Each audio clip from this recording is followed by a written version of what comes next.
Get in the zone. Well, hello there, ladies and gentlemen. It's time to get in the zone. The metal zone.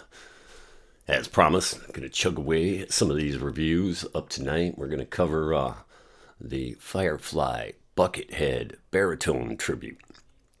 So, let's just get right into this right now, and we'll just chat as we go along and take a look at this beautiful guitar. And there she be. There is the Buckethead Baritone FireFly tribute. Definitely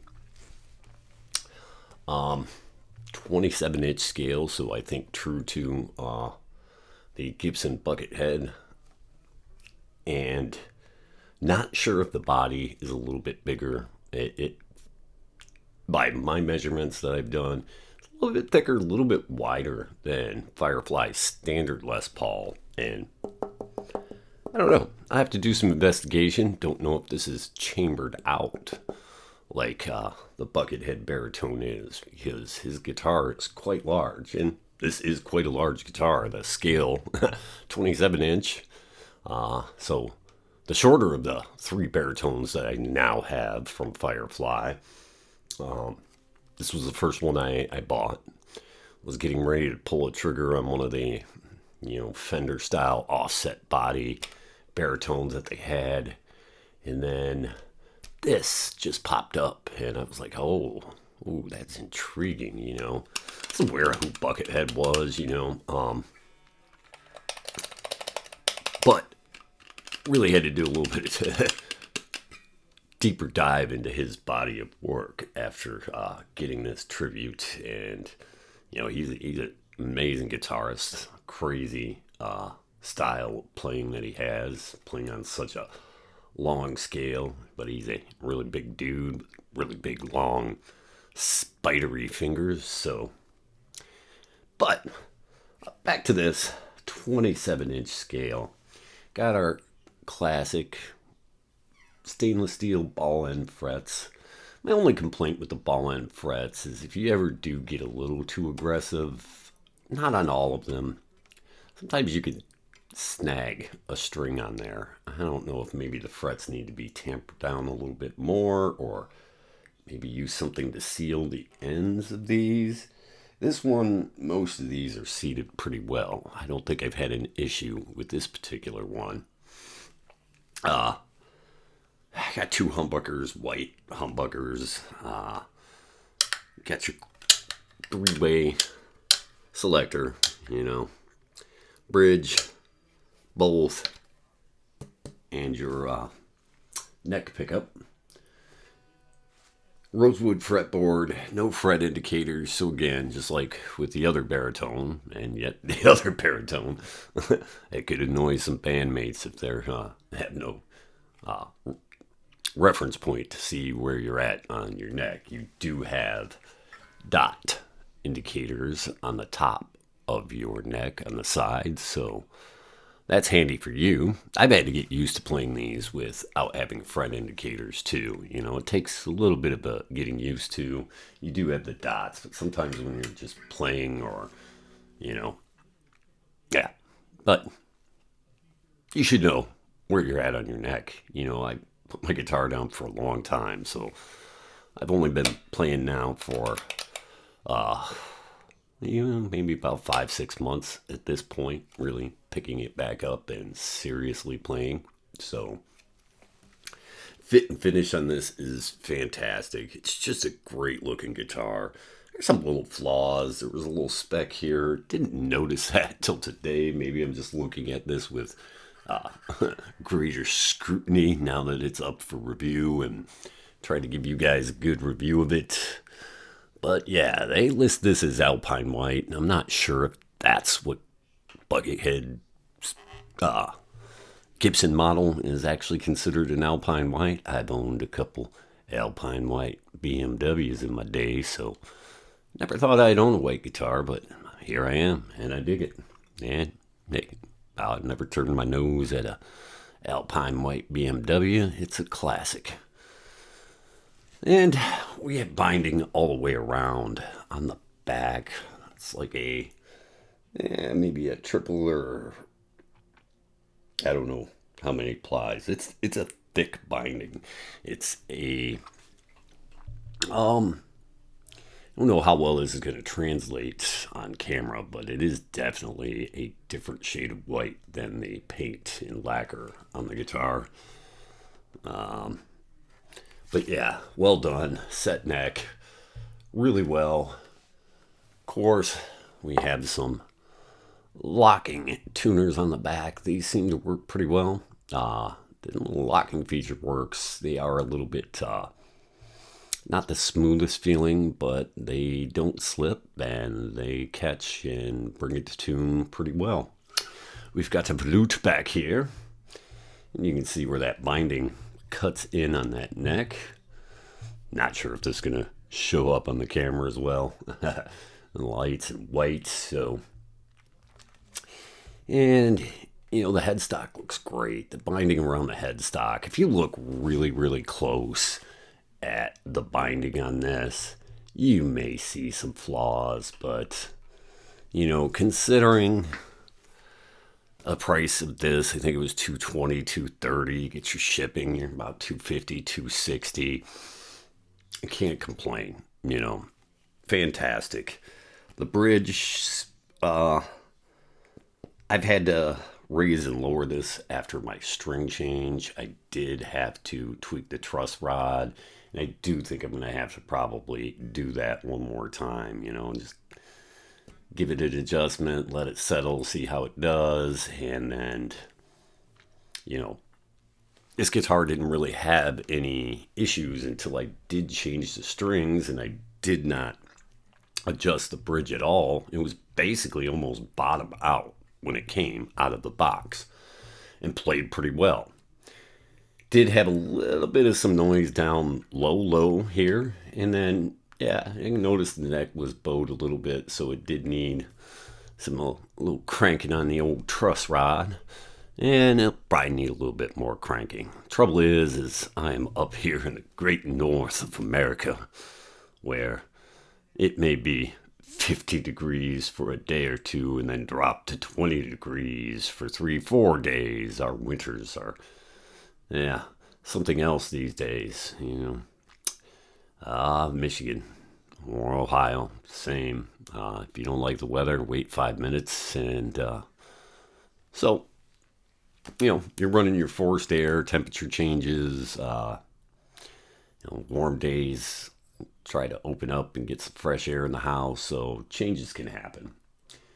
And I will adjust this again and see how she's doing, but she plays fine. I think I could lower the action back down a little bit on this, but ultimately I think, your baritones do have a little bit bigger, thicker strings, so there is, I think, usually a little higher action than you would maybe get away with on a standard scale guitar. I could be wrong. I mean, I'm new to the world of baritones, so if there's anybody out there that could leave me a comment, let me know. This guitar has really inspired me. I love playing it. This really took me down the rabbit hole of baritone guitars. And I think it just fits with the progression of a aging metalhead. You're young, you discover, heavy shit, Metallica, Megadeth, and the progression begins. And even before then, maybe it's just hard rock, classic rock, and then you find Metallica, and then, Megadeth, and so many other things came around that time period, and you discover even more heavy, brutal death metal, power metal, speed metal. And you go through a progression, and when you're young and you're full of piss and vinegar, those are your shredding days. And now that I find myself returning to the guitar, reapproaching this in a whole different way, kind of, to a degree, reteaching myself how to play without any any concern for proper learning or structure. I'm leaning more towards the doomy, stoner sludge metal as of late. My setup that I'm running is geared towards that, so using a classic Sonsonic cabinet with a Weber 15-inch Wolverine in it, and I can really push some low frequencies, and even with this, and I've just been in standard baritone tuning, it definitely, gives me what I'm looking for. And now that I have 3 of these, I will probably set one up for something even lower than that. So open to suggestions. Anybody, let me know what you'd like. What are your favorite tunings for your baritone guitars? Like I said, I'm just starting out my journey with these and really appreciating them. So back to this. We got your classic 3-way switch, bridge, both, and neck. Well, that's probably opposite of what I just said to you. Volume, tone knob, really dig the nice, I like the crystal clear knobs. I'd be tempted to change this bridge and black it out, but I kind of like the shiny chrome. Think it looks good with this. Never had a guitar with kill switches, and these are really fun to play with. Yeah, hearing them like this, they are kind of noisy, but it feels like you're an arcade joystick, or button, excuse me. And it's fun. This one will control the bridge, and this one will control the neck, or you can use either or when it's in the middle position. It's kind of weird, but it works. And I guess you have a way to separate it, and that's how, Buckethead had this guitar made for him. So, yeah. Can't say enough good things about this. There's some little quirks and setups that you may have to do when you get one of these FireFlies. Now, in my previous video, I said that they look like they're Diodario's, the strings that come on these, but this is an actual set of baritone lights from Diodario. It is just a world of difference how these strings bend, especially on that wound 3rd string that would usually be plain. Bends really well. The frets on this were great. No need to polish anything. They were really done well. So happy with that. Just this guitar has opened up a whole new world for me. So thank you, FireFly, yet again for bringing us these awesome guitars that I couldn't afford to buy a Buckethead guitar. That's the problem with Gibson these days, is unless you're, a hedge fund manager or you some sort of hotshot lawyer, their guitars are priced out of the common man's hands. Yeah, could you save up and get one of their bass, models that are anywhere from $1,500 to $2,500? Yeah, probably, but I don't know, as of now, they retain their value, I suppose, to a degree, but, the fact that this quality of a guitar is available, to people in this day and age is just amazing to me. I think I've said this in other videos in the past, it's just, we've come a long way. If you would, essentially a $260 guitar. If you would have bought a $260 guitar in 1990, you were getting a piece of shit. And even up until, I'd probably say the early, probably to the mid teens in the 2000s, that affordable guitars probably started getting a lot better. Advances in, manufacturing, CNC woodworking. I'm sure a lot of those things have come a long way to aid the quality of these instruments that we now get to enjoy. So, hey, it's a wild and crazy world. Times are strange. Times may be tough, maybe getting tougher. But hey, nothing like having a guitar to have a little bit of therapy with, man. Especially if you got something to make some really good noise. It's nothing better. You know, I have to deal with, as you see, all the whiskey that's sitting behind me. I can't really drink it anymore. You know, maybe occasionally I can have a little nip, but. So, this has been my replacement for drinking hooch. So, kind of just opened up here, just talking a little bit. I don't know how detailed of a review you guys would like when I do this with these guitars. I mean, I guess I could get a few things to be a little bit more thorough and give you more accurate measurements and whatnot. But I think at the end of the day, you want to see that the guitar looks like, know that it's playable, and, you know, point out whatever little pros and cons that you can find in a guitar and leave it at that. So, I'm going to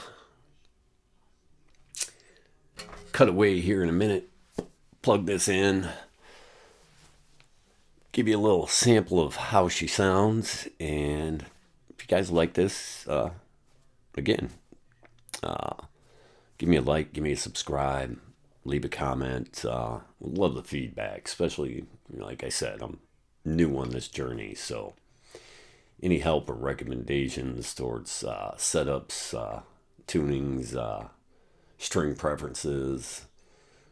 Just ordered a set of the Sit, they're Reverend Custom, because Reverend makes some baritone guitars, and they have a set with an unwound G string. Now, depending on the set, the wound, third string doesn't bother me, but I'm used to that plain string, and they bend different than a wound string, so I'm going to try a set of those out, because I think I want to see what it would be like to have a thicker, heavier gauge, but still have that plain, third string. So we'll see how that goes.